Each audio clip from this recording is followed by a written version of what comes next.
എന്റെ ചോദ്യം താങ്കൾ മനസ്സിലാക്കിയിട്ടുണ്ട്, ഉത്തരം പറഞ്ഞു വരികയായിരുന്നു, പൂർത്തിയാക്കുക. ഏകദേശം 57ഓളം പ്രതികളാണ് ഈ കേസിൽ വിചാരണ നേരിട്ടത്. അതിൽ പ്രധാനമായും 10 പേരെയാണ് വിചാരണ കോടതി ശിക്ഷിച്ചത്.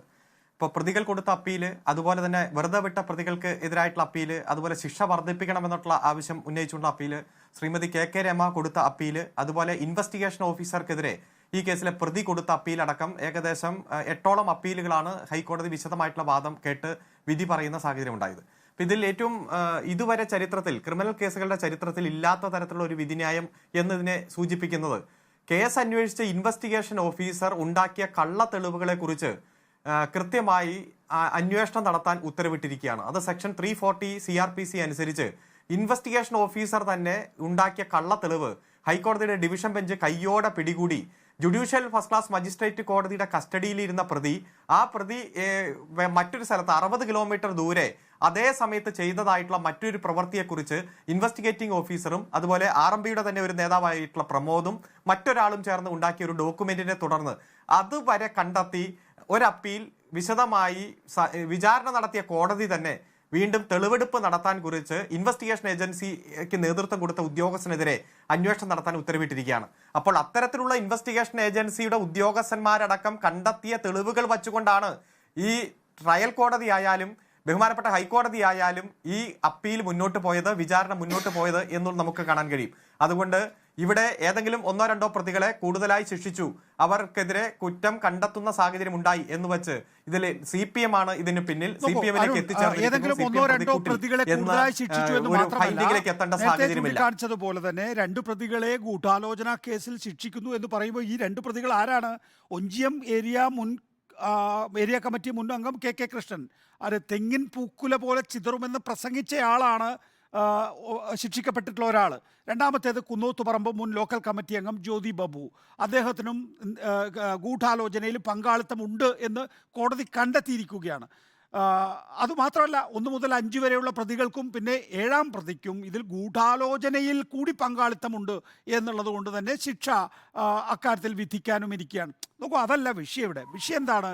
ഇത്രയധികം ഏരിയ കമ്മിറ്റി അംഗങ്ങൾ, ഒരു ജില്ലയിൽ നിന്നുള്ള ഏരിയ കമ്മിറ്റി ആണെങ്കിൽ നമുക്ക് ജില്ലാ കമ്മിറ്റി എന്ന് പറയാമായിരുന്നു. നേരത്തെ രമ ചൂണ്ടിക്കാണിച്ചതുപോലെ തന്നെ ഇവിടെ ഒരു മാസ്റ്റർ ബ്രെയിൻ ഒരുപക്ഷെ ജില്ലാ കമ്മിറ്റിയുടെ കീഴിലുള്ള ആളാണെങ്കിൽ ജില്ലാ സെക്രട്ടറി അല്ലെങ്കിൽ ജില്ലാ സെക്രട്ടേറിയറ്റ് അംഗം എന്ന് വേണമെങ്കിൽ പറയാമായിരുന്നു. ഇത് 2 ജില്ലകളിലെ ഏരിയ കമ്മിറ്റി അംഗങ്ങൾ ഉൾപ്പെട്ടു എന്ന് പറയുമ്പോൾ പ്രതിപട്ടികയിൽ പെടുകയോ അല്ലെങ്കിൽ ആരോപണമുള്ളതോ അല്ല, ശിക്ഷിക്കപ്പെട്ടിരിക്കുന്നു. വിചാരണ കോടതി ശിക്ഷിച്ചിരിക്കുന്നു, ഹൈക്കോടതി ഇപ്പോൾ ആ ശിക്ഷ അംഗീകരിച്ചിരിക്കുന്നു. അപ്പോഴാണ് സംസ്ഥാന നേതൃത്വത്തിൻ്റെ പങ്കാളിത്തത്തെക്കുറിച്ച് പറയുന്നത്. സംസ്ഥാന നേതൃത്വത്തിൻ്റെ പങ്കാളിത്തം, CPM ആണ് ഈ കൊലപാതകം നടത്തിയത് എന്നുള്ള വാദമാണ് ഇവിടെ ഉയരുന്നത്. എങ്ങനെ ഖണ്ഡിക്കും? അല്ല, ഇതിപ്പോൾ 2011 മുതൽ 16 വരെയുള്ള കാലഘട്ടത്തിൽ പോലീസ് ഇതിന്റെ ഇൻവെസ്റ്റിഗേഷൻ നടത്തിയതും ട്രയൽ ആരംഭിച്ചതുമായി ബന്ധപ്പെട്ടുള്ള മുഴുവൻ കാര്യങ്ങളും നമ്മുടെ മുന്നിൽ വളരെ നേരത്തെ തന്നെ ഉള്ളതാണ്. വിചാരണ കോടതി അതിന്റെ തെളിവും ശേഖരണവുമായി മുന്നോട്ട് പോയി ഏകദേശം നിരവധി സാക്ഷികളെ വിസ്തരിച്ചു, നിരവധി ഡോക്യുമെന്റുകൾ മാർക്ക് ചെയ്തു, ഡിഫൻസ് സാക്ഷികളെ വിസ്തരിച്ചു. അതുപോലെ ആ വിചാരണ നടപടികൾ പൂർത്തിയായപ്പോൾ തന്നെ ഇതിലെ ഭൂരിഭാഗം ആളുകളെയും വെറുതെ വിടുന്ന സാഹചര്യം ഉണ്ടായി.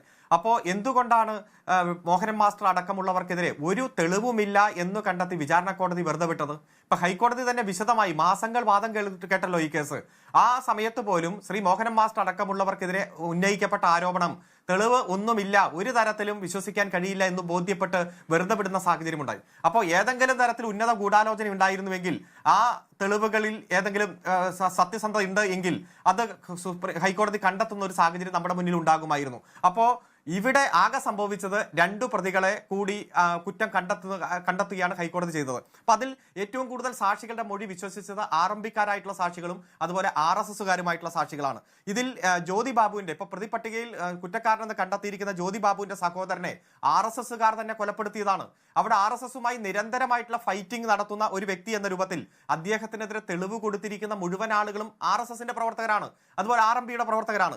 അതുപോലെ പ്രസംഗത്തിന്റെ പേരിൽ ഇപ്പൊ കൃഷ്ണനെ പ്രതി പട്ടികയിൽ ഉൾപ്പെടുത്തി അല്ലെങ്കിൽ അദ്ദേഹം കുറ്റക്കാരനെന്ന് കണ്ടെത്തുമ്പോഴും മുഴുവൻ തെളിവ് സാക്ഷി പട്ടികയിൽ ഉൾപ്പെട്ടത് ഒരിക്കലും ഒരു പൊതുവായി അംഗീകാരമുള്ള സാക്ഷികളല്ല, മറിച്ച് മുഴുവൻ ആളുകളും RSSന്റെ പ്രവർത്തകരും കേസിൽ പ്രതിയായിട്ടുള്ളവരും അതുപോലെ വളരെ ഗുരുതരമായിട്ടുള്ള പ്രതിയായിട്ടുള്ളവരാണ്. താങ്കൾ അഭിഭാഷകനാണ്, അപ്പോൾ സ്വാഭാവികമായും ഹൈക്കോടതി വിശ്വസിച്ച സാക്ഷികളാണ് എന്നിരിക്കെ അത് ശരിയായ സാക്ഷികളാണ് എന്നുള്ളതാണല്ലോ നമ്മുടെ ലോ ഓഫ് ദ ലാൻഡ്.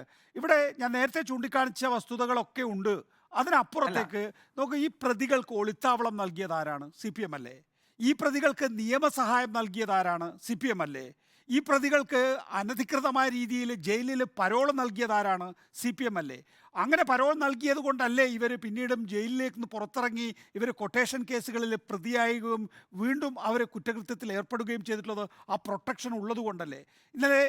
ഇന്ന് ഉച്ചയ്ക്ക് രമ പറയുകയായിരുന്നു, ഭാസ്കര മാഷ് എന്ന കോഴിക്കോട് ജില്ലാ സെക്രട്ടേറിയറ്റ് അംഗം അവിടെ കഴിഞ്ഞ 5 മാസമായി എറണാകുളത്ത് ഹൈക്കോടതിയിൽ കഴിഞ്ഞ 5 മാസമായി കേന്ദ്രീകരിച്ച് നിന്ന് ഈ പ്രതികൾക്ക് വേണ്ടി കേസ് നടത്തിക്കൊണ്ടിരിക്കുന്നു എന്ന്. CPM ഇതിന് പങ്കാളിത്തമില്ലെങ്കിൽ CPM എന്തിനാണ് കേസ് നടത്തുന്നത്? അഡ്വക്കേറ്റ് അരുൺകുമാർ. ഇല്ല, CPM ആണ് കേസ് നടത്തുന്നതെന്നൊക്കെ ആരോപണത്തിന്റെ ഭാഗമായിട്ട് ഉന്നയിച്ചോട്ടെ. ഞാൻ പറഞ്ഞത് ഇപ്പൊ ബഹുമാനപ്പെട്ട ഹൈക്കോടതി വിശദമായിട്ടുള്ള വാദത്തിന് ശേഷം ഒരു ഫൈൻഡിങ്ങിലേക്ക് എത്തുന്നു. അപ്പോൾ ഹൈക്കോടതിയുടെ മുന്നിൽ ഹാജരാക്കപ്പെട്ട തെളിവുകളാണുള്ളത്. ഞാൻ പറഞ്ഞത് ആ തെളിവുകളുടെ ശേഖരണവും ആ തെളിവുകളുടെ ഒരു സാധ്യതയും കുറിച്ച് തന്നെയാണ്. അപ്പോൾ ആ തെളിവ് ശേഖരിക്കാൻ വേണ്ടി അന്ന് ഇൻവെസ്റ്റിഗേഷൻ ഏജൻസി ഉപയോഗിച്ച, അതിന് നേതൃത്വം കൊടുത്ത ഇൻവെസ്റ്റിഗേഷൻ ഓഫീസർ തന്നെ ഏറ്റവും ഗുരുതരമായിട്ടുള്ള കുറ്റം ചെയ്തിരിക്കുന്നു. ആ ഗുരുതരമായിട്ടുള്ള കുറ്റത്തെക്കുറിച്ച് ഈ ട്രയൽ നടന്ന വിചാരണ കോടതി തന്നെ വിചാരണ നടത്തണം. അതായത് കൊലപാതകം കുറ്റം വരെ കിട്ടാൻ, തൂക്കിക്കൊല്ലാൻ സാധ്യതയുള്ള ഒരു കേസ്, അല്ലെങ്കിൽ ജീവപര്യന്തം തടവ് കിട്ടാൻ സാധ്യതയുള്ള ഒരു കേസ്, ആ കേസുമായി ബന്ധപ്പെട്ടുകൊണ്ട് ഗുരുതരമായിട്ടുള്ള കള്ള തെളിവുകൾ ശേഖരിക്കുക എന്നുള്ളത് ഇതുപോലെ തന്നെ ഗുരുതരമായിട്ടുള്ള ഒരു കുറ്റകൃത്യമല്ലേ? ഇപ്പോ അദ്ദേഹത്തെ വിചാരണ ചെയ്യുമ്പോൾ ഇത് സാധൂകരിക്കുന്ന എന്നുള്ളതാണ്. ശരി, ഞാൻ അങ്ങയിലേക്ക് വരാം. തിരുവഞ്ചൂർ രാധാകൃഷ്ണൻ മുൻ ആഭ്യന്തരമന്ത്രി നമ്മോടൊപ്പം ഉണ്ട്. ഞാൻ 4 ചോദ്യം ചോദിച്ചു അരുൺ. 4 ചോദ്യത്തിനും ഒരൊറ്റ ഉത്തരമാണ് അരുൺ പറയുന്നത്. ഏറ്റവും ബേസിക് ആയിട്ടുള്ള ഉത്തരമാണ്. ഉത്തരം പറഞ്ഞു. പിന്നെ രണ്ടാമത്തെ ചോദ്യത്തിനും 3-ാമത്തെ ചോദ്യത്തിനും 4-ാമത്തെ ചോദ്യത്തിനും അത് തന്നെയാണ്. ശരി, ഞാൻ വരാം.